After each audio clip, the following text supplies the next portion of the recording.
Hi అండి, welcome back to my channel. ఈరోజు వీడియోలో అయితే మనం చికెన్ కర్రీ చేసేద్దాము. సో లాస్ట్ వీడియోలో నేను గ్రీన్ చికెన్ అయితే నేను అప్లోడ్ చేసినాను. సేమ్ అనమాట. మళ్ళీ పిల్లలు అడిగిరు, టేస్ట్ బాగుందంట. నేను మళ్ళీ ట్రై చేసిన అనమాట. కాకపోతే కొంచెం చిన్న చేంజెస్ అయితే చేసినాను. సో వీడియో మాత్రం స్కిప్ చేయకుండా లాస్ట్ వరకు చూడండి.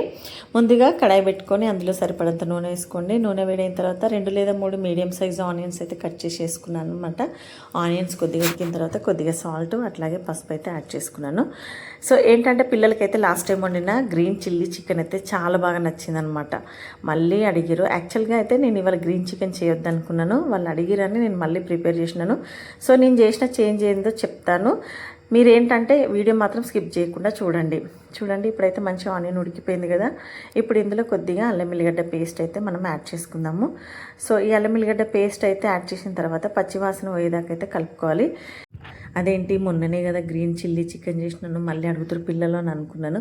వాళ్ళకి నచ్చింది కాబట్టి అడిగారు కదా అని అయితే నేను ప్రిపేర్ చేసేసాను అనమాట. కాకపోతే ఒక చిన్న చేంజ్ అయితే చేసినాను ఇందులో. నేను చూడండి, చికెన్ అయితే నేను కడిగి పక్కకు పెట్టుకుంటున్నాను. ఇప్పుడు ఈ ఆనియన్స్ ఉడికిన తర్వాత మనము ఇందులో చికెన్ అయితే యాడ్ చేసుకుందాము. మనకు అల్లం ఎల్లిగడ్డ కూడా పచ్చివాసన పోయింది కదా. చికెన్ అయితే నీట్గా కడుక్కొని మంచిగా ఇందులో యాడ్ చేసుకోండి. నేను లాస్ట్ వీడియోలో గ్రీన్ చిల్లీ చికెన్లో కొద్దిగా పచ్చిమిర్చి తక్కువైందనమాట. సో నేను ఇప్పుడు పచ్చిమిర్చి కొంచెం ఎక్కువ యాడ్ చేసినాను. స్పైసీగా ఉండాలి కదా మనకు చికెన్ అంటే.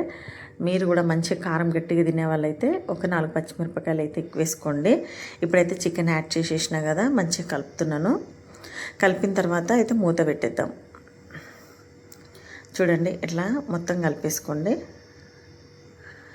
ఒక 10 to 15 మినిట్స్ అయితే మీడియం మంట మీద మనం మూత పెట్టి పక్కకు పెట్టేద్దాము. చూడండి, ఇప్పుడు మనము మిక్సీ పట్టుకుందామంట. పచ్చిమిర్చి అయితే ఇట్లా కడిగి ఇట్లా 2 పీసెస్ చేసుకోండి. చూడండి, మంచి కారం అయితే మంచిగా ఉన్నాయన్నమాట. మా పాప వచ్చింది, ఫాలోఅప్ చేస్తున్నారు అనమాట నన్ను, ఎక్కడి వరకు వచ్చింది వీడియో, మమ్మీ కుక్ చేస్తుంది అని. సో ఇందులో పచ్చి కొబ్బరి కొద్దిగా యాడ్ చేసిన అనమాట.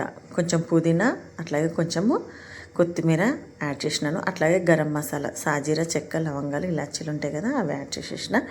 సో ఇప్పుడు ఇది మిక్సీ అయితే పట్టుకుందాము. ఇట్లా మంచి పేస్ట్ లాగా చేసుకుందాము. చూడండి, ఇంట్లో పచ్చి కొబ్బరి ఉన్నప్పుడైతే ఖచ్చితంగా ఇట్లా ట్రై చేయండి. మీరు లేదు పచ్చి కొబ్బరి లేదు అంటే అందులో ఆ పచ్చి కొబ్బరి రీప్లేస్ కాజు కూడా యూస్ చేయొచ్చు అనమాట. చికెన్ టేస్ట్ చాలా బాగా అవుతుంది. ఇప్పుడు చూడండి, మనకు చికెన్ మంచి నూనెలు ఉడికింది కదా. సో చికెన్ ఉడికిన తర్వాత అయితే మనం ఇందాక మిక్సీ పట్టిన గ్రీన్ పేస్ట్ ఉంది కదా, అదైతే ఇట్లా యాడ్ చేసుకోండి. రెగ్యులర్గా కాకుండా ఇట్లా అప్పుడప్పుడు వెరైటీగా ట్రై చేసుకోండి. చికెన్ మనం వారానికి ఖచ్చితంగా 2 లేదా 3 సార్లు తింటాం కదా. సో తెచ్చినప్పుడల్లా ఒక్కొక్కలాగా వండుకోండి, చాలా బాగుంటుంది అనమాట. ఈ రెసిపీ అయితే ఖచ్చితంగా ట్రై చేయండి, చాలా బాగుంటుంది. చూడండి, వేసిన తర్వాత మనం మిక్సీ చేసుకున్న పేస్ట్ అంతా వేసి ఇట్లా కలుపుకోండి. సాల్ట్ ఏమైనా తక్కువ పడితే వేసేసుకోండి. ఇప్పుడు ఈ గ్యాప్లో చూడండి, ఒక చిన్న గ్లాస్ వాటర్ అయితే నేను ఇందులో యాడ్ చేసినాను. మనకు చికెన్ కూడా ఉడకాలి కదా వీటితో పాటు. సో చూడండి, వాటర్ యాడ్ చేసి ఇట్లా ఒకసారి అయితే కలిపి మూత పెట్టేసుకోండి. నాకైతే చాలా హ్యాపీగా ఉందండి. నేను ఒక 10 days back green chilli chicken చేసినాను, అది కూడా వీడియో అప్లోడ్ చేసిన. పిల్లలకి చాలా బాగా నచ్చింది అనమాట. సో ఇవాళ కూడా నేను మళ్ళీ చికెన్ సేమ్ ప్రాసెస్లో చేసినాను. కాకపోతే నేను పచ్చి కొబ్బరి అయితే యాడ్ చేసినాను అనమాట. సో అది ఎలా ఉంటుందో టేస్ట్ అని నేను ట్రై చేసినాను. చాలా బాగుందండి ఈ టేస్ట్ కూడా. మనకైతే గ్రీన్ చిల్లీ చికెన్ అయితే రెడీ అయిపోయింది. చాలా బాగుంది కదా చూడడానికి, టేస్ట్ కూడా చాలా బాగుందండి.